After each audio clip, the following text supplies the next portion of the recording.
أعوذ بالله من الشيطان الرجيم. بسم الله الرحمن الرحيم. ألم تر كيف فعل ربك بأصحاب الفيل؟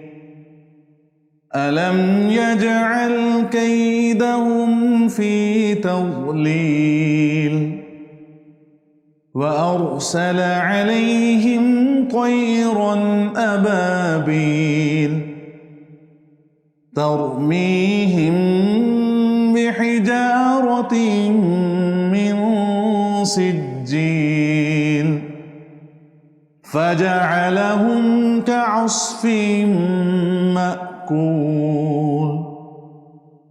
صدق الله العظيم.